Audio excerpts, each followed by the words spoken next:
That's right. All right, I wasn't sure. I asked him and then I forgot right away. So Jeff volunteers with Braver Angels and is the co-chair of the Reduce the Rate Card, a Minnesota campaign to lower the political temperature during this election season and to build capacity for bridge building. He is a retired Lutheran pastor and CEO. He currently serves as the executive director for the Church Benefits Association and the Church Alliance to foster excellence in policy and practice for employee benefits for pastors, priests, rabbis, cantors, and lay workers in faith-based nonprofits. That was a big sentence. That's a lot of stuff that you're doing. He earned a bachelor's degree in computer science engineering from Massachusetts Institute of Technology and a Master of Divinity from Pacific Lutheran Theological Seminary, and also graduated from Harvard Business School's the General Manager Program. So, Could you stop? Could you stop for drink? You're good. Yeah, just stop for drink for a minute, because we can't hear. Well, I can't. Oh, okay. Oh, join the club. I'm sorry. can I help you find this? I have hearing aids. So do I. Me too. So do I. We all It's do. focusing So on that this is rattling. actually probably a good exercise in how we're going to speak kindly to each other and how we're going to keep the space in a safe place and safe for all of us, right? As we're entering into this, how we communicate and how we interact with each other is really important, right? And so this is a good exercise in that and being respectful of one another. So, can I help you find something? Is there some, can I help with anything? A pen? Oh, all right, okay. With that, I'm gonna pass it out to the guy who knows what he's doing, and I'm here if anybody needs it. Thank you. Thank you. Great. Well, I'm glad to have you all here and taking a step towards depolarizing the world. So we're talking about political polarization and why is it so toxic right now and what could we each do about it? So here's what we have in mind for our session today. Start off talking a little bit about understanding polarization, what's going on right now in the United States, but it's also around the world. It's not just the US, but we'll focus on the US. What are the sources and forces of polarization today? And then start to talk about what we can do about it, including some resources that I'll share with you at the end. And along the way, some things that we've learned, some things that I've learned in doing this work. I've been involved in Braver Angels for about 5 years now. I'm a volunteer. Everybody here in Minnesota in Braver Angels is a volunteer. We don't have any paid staff here. And I really enjoy this work because I think it's very important work to do. So let's talk about the problem of polarization. In 1960, a survey was done asking Americans, how would you feel, or really, would you be unhappy if your child married someone in the other political party? And in 1960, 5% of Democrats and 5% of Republicans said, yes, I would be unhappy if my child married someone into the opposite family, opposite political party. In other words, that's how bothered they would be welcoming them into their family. Look at what has happened up to 2018. In 2018, 35% of Republicans and 45% of Democrats say they would be unhappy if their child married someone of the other political party. I would bet if you did this today in 2024, it'd be even higher than 2018. Now think about what that means. What we're saying, or what this is saying is, this is about welcoming others into our family, right? And think about, like, in churches and synagogues, I'll talk about, different areas of our society. We often use familiar language, right? Brothers and sisters. And think about how this is a representative of who we are excluding from our inner circle. Yes? Can I just say a comment? I was here over the high holidays interpreting for Dean Phillips, who spoke, and he talked about a book that Washington had written in the 1800s, and it talked about how the two-party system was going to be, in the future, going to be very divisive for our country, and everything in that book that he predicted has happened. So it's very polarizing to have a them and us. Yes, it is. Absolutely. I just wanted Yeah. to bring that up. And I'll share some data with you about what has happened over the last 4 decades on that in terms of this. But think about this time frame from 1960 to 2018, or our current day, At the same time, the political polarization was going up. Our tolerance, our willingness to welcome other people into our families. On the other side, socially, interracial marriage went the same way. Gay marriage, the opposite way, I mean, right? So we're much more accepting of that. Gay marriage, right? Completely the other way. So our society, in many other areas, has become more welcoming to others, but political polarization has gone in a very bad way. This has impacted virtually every part of our lives. It has impacted families. I was talking to people over lunch about, well, our solution is we just don't talk about this. And now we've cut off that part of our relationship with our families. Schools and school boards. I've been doing work with school boards. School boards have become very partisan in many places. In fact, we can read about fistfights that are breaking out in school board meetings over this. Colleges and universities, the campuses, the learning environment has changed. Civic organizations, nonprofits. One of our partners is the Rotary, one of the Rotary districts, and we hear that it's pervading those kind of places as well. Businesses. I do work on politics in the workplace. I've met with several folks, and I'm going to share with you some data about the workplace, but I think it's applicable in many different areas of our lives. Religious denominations and congregations. As you heard, I'm a Lutheran pastor, but I've met with people in many different religious organizations, and they talk about the stress that they are experiencing leading congregations because they get up and they preach, and then people attack them because you're being political. Everything is filtered through this political lens. And this is about 12 years old here in Minnesota. I've come to find out that we have this rural-urban divide that has really amplified over the last dozen years here in Minnesota. So what has happened is that we have this rising hate for the other party. But it's worse than this because it's not just the party leaders, it's all the people. It's half the country, right? Half of the country is going to vote differently than you are, right? So, approximately. But if you look at this goes back to the early, late 1970s. So the red this is how I feel about my party. So both parties, this is how I feel about my party, and this is how I feel about the other party. It's gone from neutral to negative. It's gone halfway to zero in these last 40 years. So one of the things I want to tell you is that the polarization that we're experiencing today is something that has been on a steep rise in the last 35, 40 years. So that it's a hockey stick. It's not just the last 4 years or 8 years. It's not just individual people that have come on the scene in the last little while. Think about that, what that means for someone that is, say, 40 years old, 45 years or younger. The whole life that they've known, their formation happened in these highly polarized times. And people are tired of this. People are looking for solutions. We are at the highest rate of polarization in this country since the 1850s. You remember what happened after the 1850s? We went to war, the Civil War. We turned to violence. That was the next step in this progression. And so this is a very serious issue, one that we don't want to repeat. That's not where we want to go. What's different about the polarization that we have today is that we are experiencing something called affective polarization, which is different than the 1850s. 1850s, we were experiencing ideological polarization.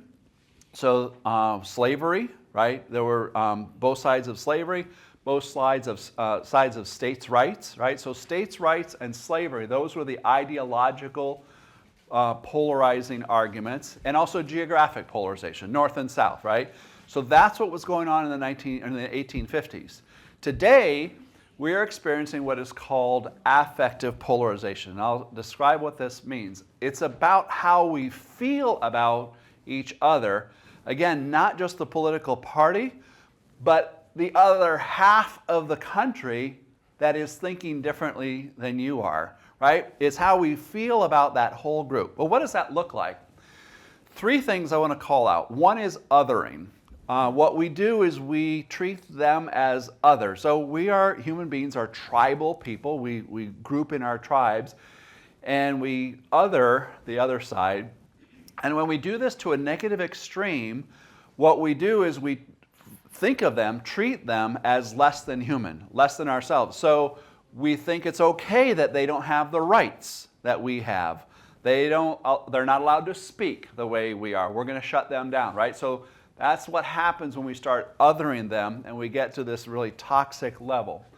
The second is they are unlikable. We think of them, we think of the people, this, again, half of the country. We think of the other half of the country as unlikable and untrustworthy as people. We're thinking about them differently as human beings. It's not just an ideological conflict. We're really feeling differently about them. And finally, we make moral judgments. The only way you could vote that way for that person or that issue is your values are corrupt. You're just a bad person, right? This is where we've come to. And we go quickly from policy and politician to values, and we make value judgments about each other. What this all leads to is destruction. And what I mean by this is that if you and I are on opposite sides, your defeat, your downfall is almost as good, sometimes even better, than my victory and my success. And so we are at each other's throat with the idea of almost doing anything to win, to make the other person down. You can see how this is so toxic and why it stirs up these emotions. And you know, we're here talking about mental health. I hear about anxiety, I hear about stress. I hear about people worried about what it's like to go into a work environment or a family situation where this is going to be talked about. Yeah, college campuses, school, meetings, et cetera, et cetera. And so that's what's going on. So welcome to 2024, right? So this is what's happening with this toxic polarization. The Gallup organization just did a survey. They just published this in August, and they did a survey looking at politics at work. Now, I know this is not just about work, but there are some real good insights, I thought, for not only work, but other times we gather. And so I'm going to talk about this, but extrapolate what we can learn from this as individuals and as leaders that have influence in society. So first of all, in their survey, they found that about half of those surveyed had had a political conversation at work in the last 30 days, last month. And so as much as organizations, workplaces are saying, we're not talking about this, you know what? That's not the reality. We are talking about it. So the question is, how do we talk about it, and how do we talk about it well? The conversations can be either bonding or caustic. And it really depends, as you can imagine, on how the conversation goes, right? What is the parameter? What's the container in which those conversations happen? And so it really begs the question, how do we create a situation where those discussions can be bonding instead of caustic? And the other insightful thing that jumped out at me was overhearing those conversations can have that same effect. In other words, you don't have to be engaged in it. If you are just listening in on it, you can have a caustic, anxiety-building reaction to it, or you can have a bonding kind of reaction to it as well. And so, I mean, it's like secondhand smoke, right? You want to think about what are the health impacts of political conversations, and how do we structure them, have them ourselves, so that they are beneficial for us, our conversation partner, and the other people that might be listening as well. So what I'd like to do now is get you engaged in some conversation, and I'm going to ask you to divide up into groups of 4 people. And if you want to, you can stand up and stand in a little circle, or if you'd prefer, you just turn your chairs. And I would like you to talk about this question. What are the sources and forces of political polarization? What's driving this? What are you experiencing that is driving political polarization? And keep in mind that while this is happening across the whole world, we're really going to focus on what's going on in the U.S. And I would challenge you to don't stop at simple answers, but try to go deeper. You know, what's behind that there? So 4 people, do a quickly introduce yourselves to your conversation partners, and then take 6 minutes to talk. I'm going to do 5 minutes because we started a little bit late. So 5 minutes. What are the sources and forces of polarization that you're experiencing? All right, I'm going to ask you to come back together in one large group, and I'd love to hear some ideas. What are some things? Okay, we're going to come back into one large group. Hello, hello. Hi. Okay. Let's come back into one group, and I'd love to hear from some of you. What are some things that stood out for you about sources of polarization? What are some things that in your groups, what jumped out at you? What are some sources of polarization? Yes, please. Fear. Yes? Experience, different experiences? Yep. Okay. The emotion part of it, we can get to the heart of the matter within 2 seconds. The emotion. We can get to the heart. Get the heart of it? Okay. In 2-3 minutes. Uh-huh. When they make a point, I ask them to say, okay, well, how'd you reach that? What sources did you use? How were you informed? No critical thinking skills. Okay, so They heard it on the Fox News. so maybe, and if I just extrapolate there, it's not having critical thinking skills and relying on only one source of information. Yeah. In the back there? I'm curious how much, permit me, emotional incompetence is a part of this.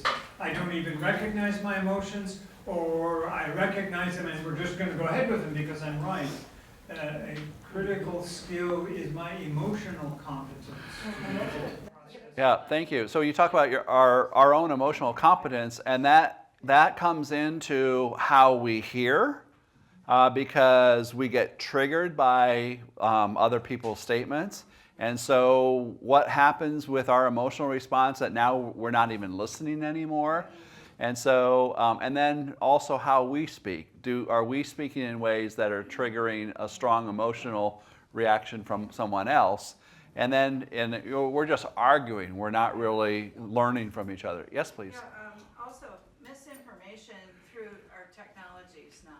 Okay, misinformation through technology. So on and disinformation. So interesting thing, as I was driving over here this morning, I was listening to a news article about AI generated fake pictures. And I learned that I could create a Twitter account and monetize that. And so if I come up with a fake picture that gets lots of shares, then I could get money for it because now it's very, very popular. We talk about, we use the term outrage entrepreneurs, and that there's a lot of money to be made in creating outrage. You know, whether it's how media has changed, the mainstream media, but also the niches, the podcasts, the Twitter feeds, et cetera, et cetera. And so there is this it's an outrage. You can be an outrage entrepreneur, and the more outrage you get, the more likes and shares and followers you get, and then you make money out of it. Yes, please. I'd like to say it could be what promotes polarization is a little bit of disgust too, because if somebody can't say, well, I think this way, and I say, well, why do you think that way? And they don't know, they can't say, and they get mad, and so I lose respect for them. And the reason that, lose respect, you don't want to talk with somebody who doesn't listen. And the problem, they have power. Yeah, so Their stupidity, they have power. So you start off talking about respect. When we lose respect for someone, it's kind of part of that affective polarization. We then treat them in a certain way. We treat them with contempt. And that just breeds separation as opposed to coming together. It doesn't lead to understanding. It leads to arguing. You know what? It has to do with your ability to be intimate. I mean, if you want to get down to the ground, they are not able to interact. Yeah, so let me just extend that. You say it has to do with their ability to be intimate and interact, but when you use the word intimate is something that happens with two sides, right? And so we always, one of the things we do is we talk about, let's start with ourselves, right? Change starts with us, and then as we model that and we use those skills, we have an impact on how we do things, but then that can have an impact on other folks as well. And yes? Oh, on the sense that I'm thinking a lot about relationships and who we're with relationship and how homogenous that group can be. So we're lacking true experience and understanding of a more diverse. Thank you. Yeah. Yeah. So, I mean, in some way, another way of describing this is we're in our own bubbles, right? We're in our own echo chambers. We have our own media. We have our own group. We are, in this country, we are becoming more and more polarized geographically. So this is a blue neighborhood, this is a red neighborhood, and you don't want to live with those people, and it's just showing up. The schools we pick, the congregations that we're part of, et cetera, et cetera, and so we end up not being exposed in ways that challenge our thinking. To other ways of thinking about this and other backgrounds as well. Yes, please. You mentioned going back 40 years. So what's behind all? I mean, something's obviously behind all this. I think most of us know this, and most of us being Jewish, and some of us coming from families of Holocaust survivors, such as myself. I am not going to forget this playbook. It's familiar. Does anybody remember the rise of the Nazis in Germany? Yes, I do. It is happening right now, and that's what you were talking about, and I so appreciate it, is the result of this, and the winds of, and can I use the F word, fascism? It's happening right now. We have to call it out. We have to use that word. I think so too. We can't forget this stuff, okay? One quick thing, my dear friend of mine is Armenian, and I've reached out to the Armenian church, and if anybody knows a way that we can do some kind of discussion on this, and thank you for the springboard, you guys, we got to do this. So carry on, but what's behind? Can you go back? What's behind it? And let me just talk on one thing. I'll talk a little bit about this later. Is that what allows strong leaders to take over is that often they are tapping into unmet needs or unaddressed concerns, and I'm not saying that they do this always in a positive way. They can do this in a negative way that can sometimes bring out the worst in us. But I think it's really important for all of us to realize that what it starts with is people feel like they've not been treated well, their concerns have not been addressed, they've been ignored by those in power, and so all of a sudden another leader comes along and says, I will fix this, I will solve your problems. And so one of the things I think about is, how can I do a better job paying attention and learning about the concerns of my fellow citizens so that in a very direct way they feel heard, respected, valued, but also how could they be empowered in a positive way to use the best parts of our political system to then bring those needs forward. But I do think that if we watch this and notice when a significant portion of the population's concerns are not being addressed, I see that as a warning sign that someone is going to come along and capitalize on that unrest, and not necessarily for the best interest of the whole nation. What is fascism? I'm sorry, I just have to.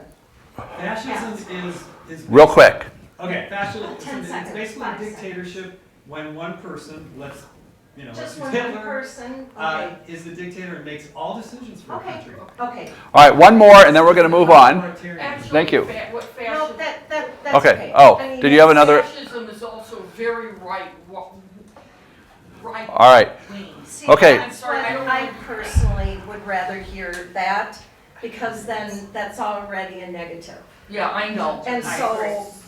personally, I try not to do the left this and the right that. So Yeah. I'm gonna go with that. Is Yeah. that okay? Okay, that's great. All right, so let's move on. But clearly, you are energized by a little bit. Really thinking about what you are experiencing. What I'm hearing from this conversation is that you are feeling the forces of polarization in your lives today, right? This is a real impact that you're experiencing in your life. So now my next question is, I'm going to ask you to go back to your groups, and then we'll get into some tools and things like that. But just before we get into that, what is a step you could take to counteract the tide of polarization? How could you be part of ebbing the tide of polarization? So I'm going to let you go back into your groups, this time for 4 minutes, and talk amongst yourselves. What's a step that you could take to push back on polarization? How could you reduce polarization in your own community, your family, whatever? Your twin brothers. All right, I'm going to ask you to come back together as one group here, and I would love to hear from you. What are some steps? What are some steps that you came up with that you could do?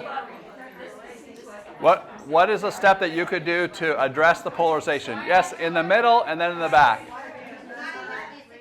Go ahead. Listening. Exactly. Listening. Listen. Feel for it tends to lower the temperature. Yep, good. Yeah, listening, it tends to lower the temperature. In the back? Sometimes I have to not watch MSNBC as much. Okay, so, yeah. Sometimes I have to not watch any, and I have to just not watch for a couple of days or not. Yeah, so you sometimes not watch certain things, but just in general think about what we're consuming, how that's coming in. Is that good for us? Is that making us more outraged or not? Yeah, thank you. Yes? Ask truly respectful questions of the other side. Great. Ask true, respectful questions of the other side. And what I hear behind that is a sense of curiosity, right? Yes. If we go in with curiosity as opposed to, I'm going to getcha, then it's a very different question, right? Can I mention one other thing? And I always listen to the other side. I'm a progressive. I watch Fox News. I listen to Rush Limbaugh. And I learned this from a number of journalists that I got to know. And I asked them, how do you get facts? How do you get impartiality? And they told me, you have to read widely and everything. Yep. And I really try to do that. And that has helped me a ton. Yeah, understanding. With what's going on right now. Yeah. Thank you. So Did- what are some examples of the respectful questions? So we actually teach classes on this, and yeah. So the question was, what are some examples of respectful questions? And so we actually teach classes. So Brave Angels does we teach a lot of skills, and I'll talk about this later. And then we also have conversations, and so in both of those. But I'll come back to that and share with you some more resources, including some things that are coming up, like on Thursday in St. Louis Park. Did you have something? What's the St. Louis Park thing on Thursday? It's Skills for Disagreeing Better. It's one of our workshops. And so it teaches some background on both sides, but then some listening skills, some specific techniques to pace conversations, and then some speaking skills. So it's how to have conversations with people with whom you disagree. and do that in a way that builds the relationship. Okay, other ideas? Well, I wasn't in a group, but I know for me, I think one of the things is about acceptance, that other people can have a valid opinion that's different than my own. Okay. And we talk about, accepting people, not accepting people as good to begin with, and not, having a value judgment right off the bat, but believing that people are coming from a good place, and that isn't attached to whatever their political leaning might be for me off the bat. Yeah, so accepting where they're coming from and maybe even having a positive assumption about the values that are behind that. I'm smiling because you just made me think of a funny cartoon. It's someone sitting at their computer, a voice comes in and says, honey, it's later, you coming to bed? There's one more wrong thing on the internet, I've got to correct it. Yeah, I got to set these people right, yeah. You had a comment? Yeah, just understanding, again, like what you said, that, where this is all coming from, understanding the problem leads to the solution, and, unmet needs, many of us are fortunate enough to have enough to eat, to have a home, and many people in this country, this is, what you said is literally where the problem is coming from, right? And can I say the working class? Can I still say the Rust Belt? What this election is coming down to? It's the Rust Belt. It's people who lost jobs. It's the millions of jobs. People can't put food on the table, and you get vulnerable, and right, and all the things you talked about. Fear.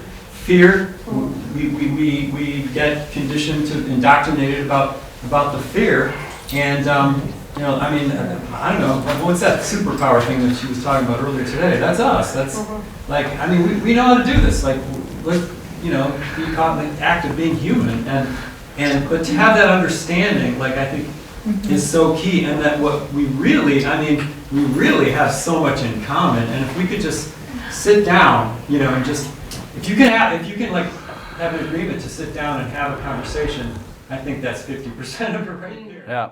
So you said a few things, then we're going to move on. I want to just highlight, you talked about the, you're really listening to the concerns and looking for what we have in common. We have, research shows us over and over, we have far more in common than we think we have in common, right? It's the divisions that get amplified in the media. I'm going to keep moving on here, or we're going to run out of time.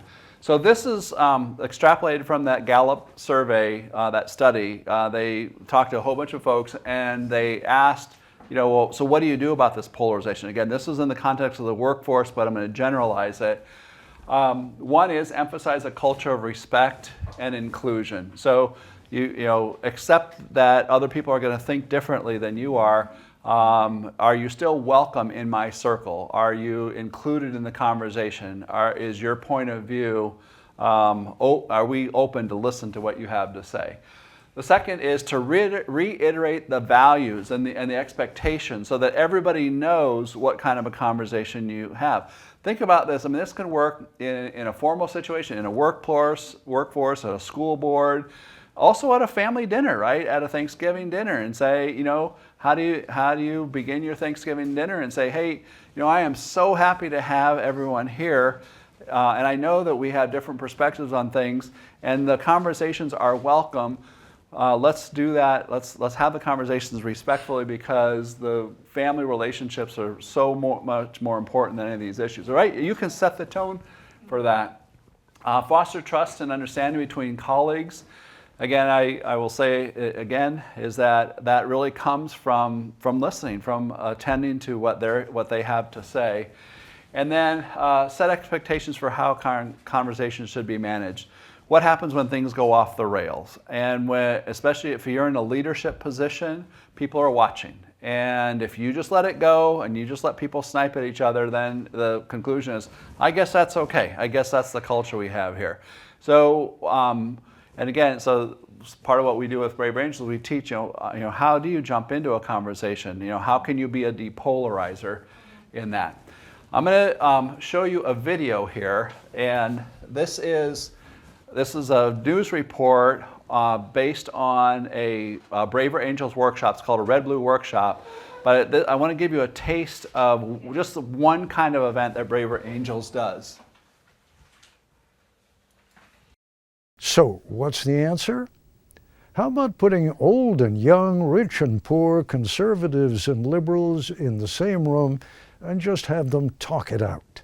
Which is to say, try something, anything. Here's Martha Teichner. Angry Trump supporters demanded entry to a ballot processing center in Detroit today. Michigan is a battleground state, in every sense of the word. Here, purple doesn't mean moderate. It means the 50-50 red-blue split is a chasm.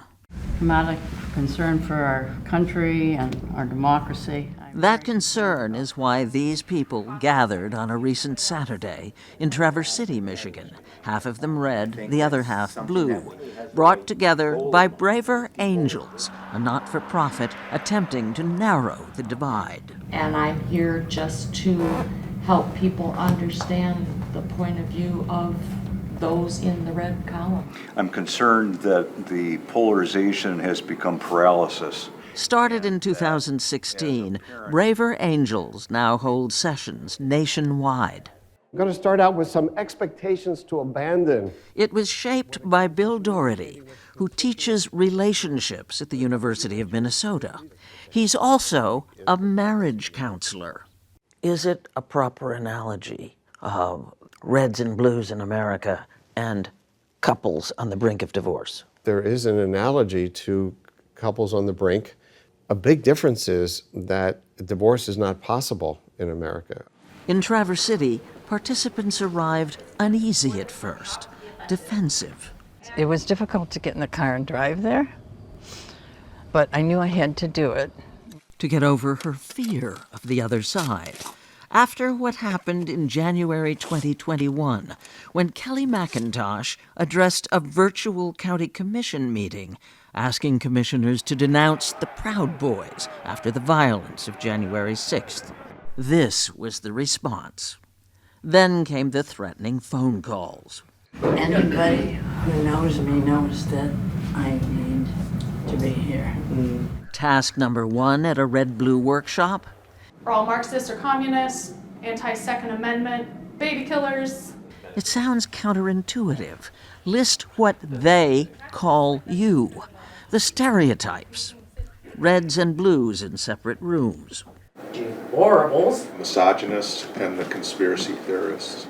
Facilitators then ask each side if there's a kernel of truth in those stereotypes. Passion for pro-life cause sometimes seems to not hear women. And so it goes for 3 hours, peeling back the onion of opinion, looking for common ground, no trying to change anybody's mind. Part of it was kind of gut-wrenching to sit in those stereotypes and then to hear what the other side, how they felt like we saw them. Divided they were, but these people showed up because they wanted to know each other, not by label, but by name. Brent Swenson and Kelly McIntosh. She's any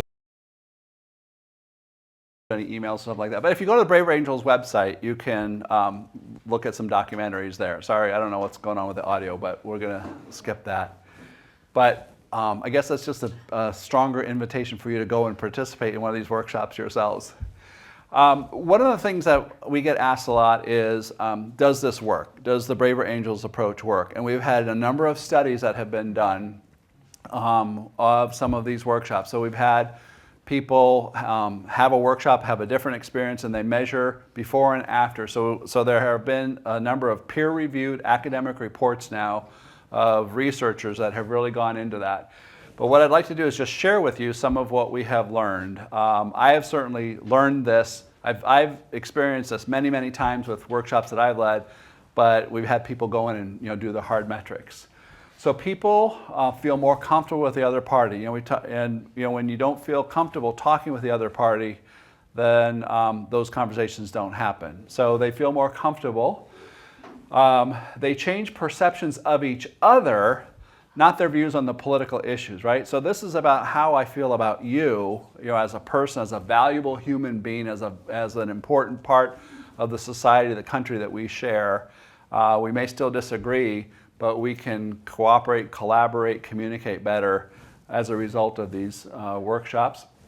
They report learning useful information from each other, and they find the events well run. So we invest a lot in training our volunteers so that the events are well run. So in short, we reduce polarization. I mean, this really does work.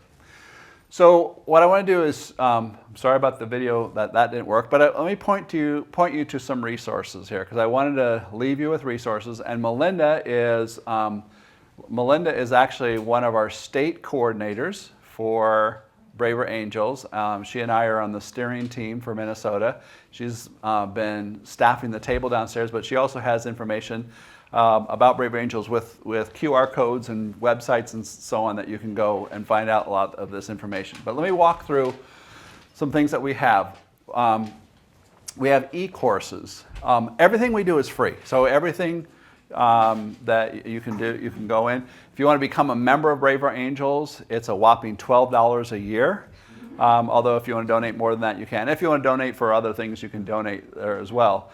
But this is really a volunteer-led movement to change the polarization in our country.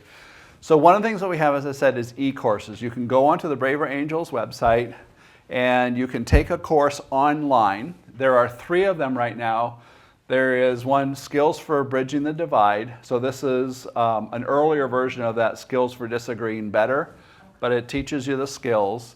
What's different between the e-courses and doing a workshop live, either online or in person, is that the workshops, the whole workshop, we teach and then practice the skills. And it's all built around an adult learning model where you hear it, you think about it and process it, then you share it with a larger group and get some feedback from the moderator, and then you move on. So there's a lot of practice in there. Really encourage you to do that. But Skills for Bridging the Divide, depolarizing within. I was talking to some folks at lunch today that the most polarized conversations we have are when we're with our own group. So that's where the toxic polarization is the worst. We're talking about those bad people and we think it's safe because we're all among our group. So it's more likely when we're in our own group than when we're talking about the other and how bad they are. And so we've put together resources to impact those conversations. How can you be a depolarizer, starting with yourself, be the change you want to see in the world, right? Start with yourself, but then how do you have a different impact? How do you be a depolarizer in a polarized conversation without getting kicked off the island, right? So that's the idea. And so we teach that. That's the depolarizing within. It's like, what? Are you supporting those people now? No. I'm still with you. But let's think about how, the rest of the country is living. And then another one is Skills for Social Media. And so for those of you that engage in social media, how might you engage in a way that is going to demonstrate respect, but also be more likely that you're getting your point across clearly so that other people might actually listen to you there. And then a lot of skills and conversation workshop. I talk about Skills for Disagreeing Better. So this is a workshop. If you go to braverangels.org, you can go to have an experience, and it'll go to a calendar and you can sign up. And that's why Melinda just showed me the calendar on Thursday. Is that the library in St. Louis Park? City Hall at St. Louis Park. Again, these are open to the public, and we do a lot with libraries. So I often do a lot in libraries, but also. 7 o'clock to 8:30. It's a 90-minute workshop in Yeah. the evening, right? Yeah. And then we have red-blue workshops. We have several different kinds. We have some for elected officials, but we also have for individuals. And this is where we gather a group of reds and a group of blues. And it's a time of deeply understanding both the stereotypes, but how each side thinks of each other, and then how do you learn from the other side in a very respectful way. And that was the video that I was showing you without the audio. So when you introduced me, you talked about Reduce the Rancor Minnesota. This is an initiative this year. And Bill Doherty is one of the co-founders of Braver Angels. He just retired from the U. He's a family therapist, so he's been teaching family therapy.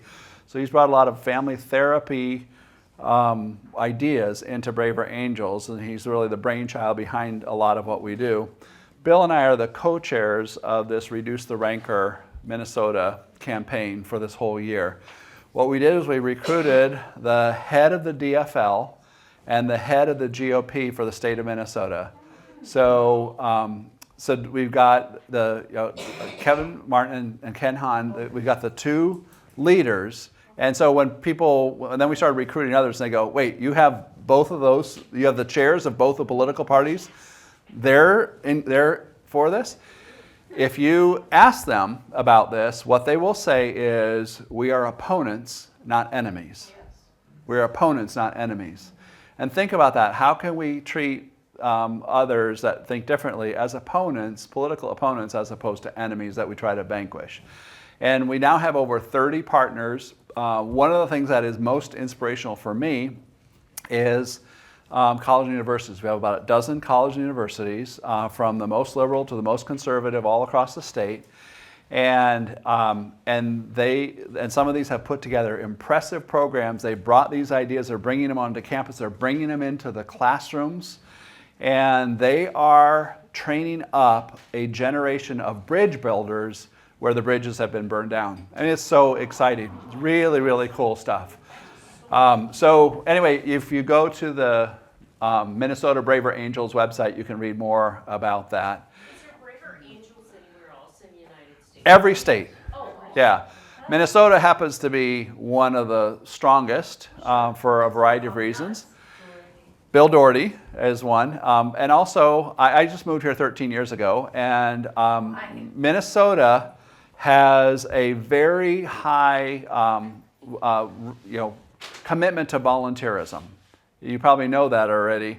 But more than in other states, when people say they're going to volunteer for something, they actually show up, and it's a huge differentiator for Minnesota. So, because we're all volunteers, yeah, that's important. Yes.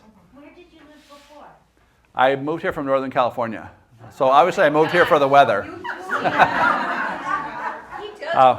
Yeah. Right. So. Thank you. I'll always accept help. But so the Reduce the Rancor campaign, we're looking for several things. So we're looking for organizations, and like I said, we have over 30 of them now that are endorsing this work of depolarization. That's number one. Number two is to invite their community, whatever their community is, to take a step towards depolarization.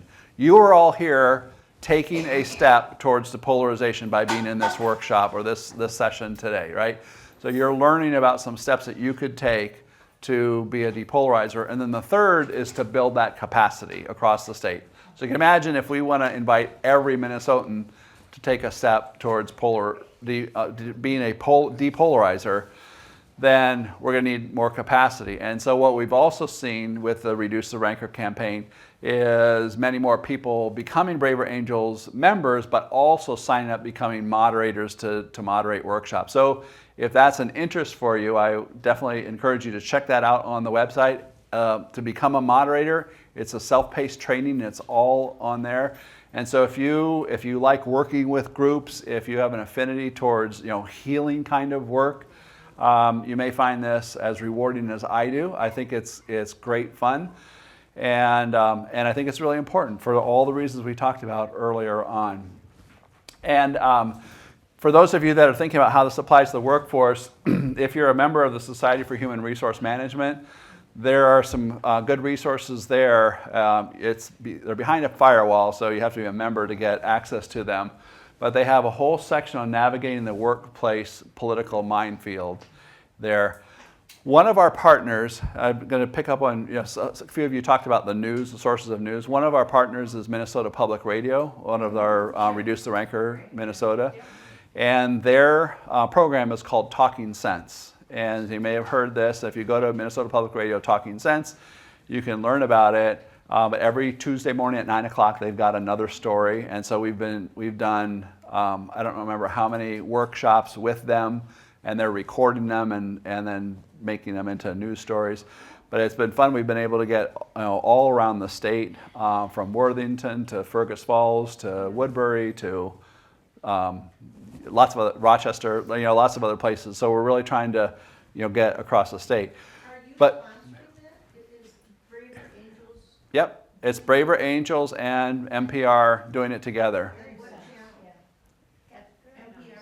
Minnesota Public Radio. And so I know we're almost out of, we're past time. So, but one of the things, I went back to the news. This is a Braver Angels person who came up with this idea, but Minnesota Public Radio is really promoting it. It's called Walk a Mile in My News. And so what it is if you go onto the Talking Sense website, the Minnesota Public Radio Talking Sense website, you can see, and and if you have a story that you want to share. But what we do is we give, someone was asking about respectful questions. So there are some questions. So the way it works is you pair up with someone who is listening to different news sources than you are and say, hey, how about for a week or a month or whatever, and maybe it's on this particular topic, you send me things that you think are really interesting that have informed you about this immigration, for example. Let's say you want to talk about immigration, and then I'll send you mine. We'll agree to each read an hour a week or whatever you set it up, and then you get together and you talk. And again, we have questions there on the website that help guide you through. There's also again, you were talking about questions and training. We recorded some videos. So Braver Angels has provided the content for this work, and so we recorded some Braver Angels volunteers, and there's some training also on the Minnesota Public Radio Talking Sense website.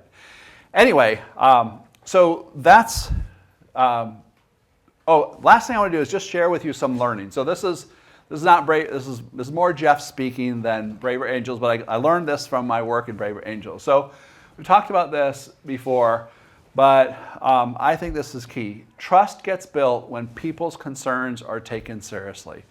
So often in these contentious conversations, I'm not really listening to you. I'm listening for the thing that I'm going to jump on and attack you on, right? I mean, that's how these conversations go. And I'm so far away from actually listening to your concerns. I'm so far away from building trust with you. But again, if we can really listen to the other person's concerns, that is going to build trust in ways that will be remarkable. You asked about questions. Here's one of the questions. This is straight out of one of our workshops, and I just love this question. So this question works in so many different ways. What life experiences have influenced your values and beliefs about public policy and community well-being? Or we're talking about public safety, for example.